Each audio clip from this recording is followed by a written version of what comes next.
अस्सलामुअलैकुम वरहमतुल्लाहि तआला बरकातहू।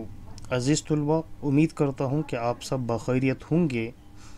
आज हम SSLC 63E इंग्लिश का जो कि क्वेश्चन नंबर 25 बहुत ही इम्पोर्टेंट सवाल है। 3 मार्क्स के लिए आपको पोएम की समरी लिखने का एक क्वेश्चन है। अज़ीज़ तुलबा, ये जो पोएम की समरी है, आप हर एक पोएम की समरी याद करने की इसमें कोई ज़रूरत नहीं है। हम पिछले ईयर के तमाम क्वेश्चन पेपर का मुताला करने के बाद इस नतीजे पर पहुंचे हैं कि सिर्फ आपको 2 समरी यहाँ पर दी जाएगी जिनमें आपको लिखना होगा। 3 मार्क्स के लिए आपको यहाँ पर दिया जाएगा, जो कि पहला जो है, देखें क्या है, right the summary of the poem autumn song. अजीज़ तुलबा, ये जो पोएम की समरी है बहुत ही इम्पोर्टेंट समरी है ऑटम सॉन्ग की। या फिर आप इन 2 समरियों में से आपको कोई एक समरी बिल्कुल बहुत अच्छी तरीके से याद करना होगा, जिससे आपको 3 मार्क्स पॉकेट मार्क्स के तौर पर हासिल करना बहुत ही आसान हो जाएगा। तो मेरी एक राय के मुताबिक आपको देखें तो ये दोनों समरी क्या है, बहुत ही आसान, बहुत ही ईजी हैं। आप चाहे तो ऑटम सॉन्ग की समरी याद कर सकते हैं या फिर prayer for the dumb creature. देखें ये ऑटम सॉन्ग की समरी है, ये देखें prayer for the dumb creature. बहुत ही आसान तरीके से यहाँ पर समरी को दिया गया है। आप बिना किसी हिचकिचाहट के 3 मार्क्स बड़ी आसानी से हासिल कर सकते हैं।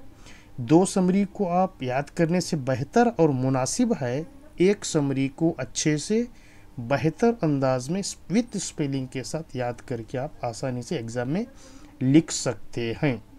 एक रहा ऑटम सॉन्ग की समरी है, देख लीजिए, याद कर लीजिए, या फिर prayer for the dumb creature. सिर्फ ये 2 समरी है, आपको बड़ी आसानी से एक समरी को याद करना होगा। देखें, हम दोनों समरी दिखाएंगे, आप उनमें से 2 में से किसी एक समरी को अच्छे तरीके से परफेक्ट अंदाज में याद कर लीजिए। देखिए जवाब देखें, autumn song is written by Sarojini Naidu. चलो, एक पॉइंट खत्म हो गया। नेक्स्ट पॉइंट देखें, the poet compares the joy in the heart of sorrow to the sunset behind the clouds. 2 point यहाँ पर हो गए। नेक्स्ट देखें क्या बता रहा है, She describes how the wild windy breeze takes away the delicate bunches of wheat and leaves. Next, this makes her heart sad and alone. Next, her dreams have gone like fluttering leaves.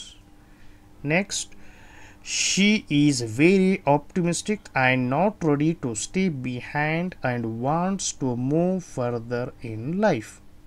देखें यहाँ पर क्या है, 4 points में आपको मुकम्मल 4 marks 3 marks मिलने वाले हैं। Autumn song is written by Sarojini Naidu. The poet compares the joy in the heart of sorrow to the sunset behind the clouds. She describe how the wild windy breeze takes away the delicate bunches of wheat and leaves. This makes her heart and sad and alone. Her dreams have gone like fluttering leaves. She is very optimistic and not ready to stay behind and wants to move further in life. देखिए इतनी आसानी से क्या है, ये poem की summary है। Next देखें, प्रेयर फॉर डम्ब क्रिएचर की। आपको इंट्रोडक्शन में लिखना होगा, prayer for dumb creature is written by G.E. Goodrich. He prays to God for dumb creatures. He begins the poem with the praising of God as the makers of earth, sea, and sky. Next, God has hung the stars on high and formed sparrows' wings alike. Next, He blessed the dumb creatures, cares them, and listens their voiceless prayers. Next, they live and die for us. Next, how shall the people dare deny their rights when God's seal of law is laid on them? The poet requested God to teach our hearts to listen to the pleas of dumb creature. देखिए अजीज़ तलबा, बहुत ही आसान तरीके से यहाँ पर क्या है, ये जो मैं वीडियो है ये डिपार्टमेंट के की आंसर से क्या है निकाल के आपको दे रहा हूँ। इतने पॉइंट्स आप एक समरी में मेंशन करें तो आसानी से 3 मार्क्स आपको बिना किसी दिक्कत के आप हासिल कर सकते हैं, जो कि क्वेश्चन पेपर का क्वेश्चन नंबर 25 है। सिर्फ 2 आपको समरी पूछा जाएगा, या एक समरी एटम सॉन्ग की या फिर summary prayer for dumb creature. ऐसा नहीं आपको दोनों भी याद करना ज़रूरी नहीं है, बल्कि 2 समरियों में से किसी एक समरी को बेहतर अंदाज में, अच्छे अंदाज में, विथ पैराग्राफ विथ स्पेलिंग अच्छे से आप लिख सकें तो समझ लो आपको 3 मार्क्स से पॉकेट मार्क्स के तौर पर हासिल हो जाएंगे। ये मेरा वादा रहा। चलिए अजीज़ तलबा, बिल्कुल इसी तरह शॉर्ट एंड स्वीट आंसर्स के लिए अगली वीडियो में मिलते हैं। तब तक के लिए आप हमारे साथ बने रहें। अल्लाह हाफिज़। अस्सलामु अलैकुम व रहमतुल्लाहि तआला बरकातहू।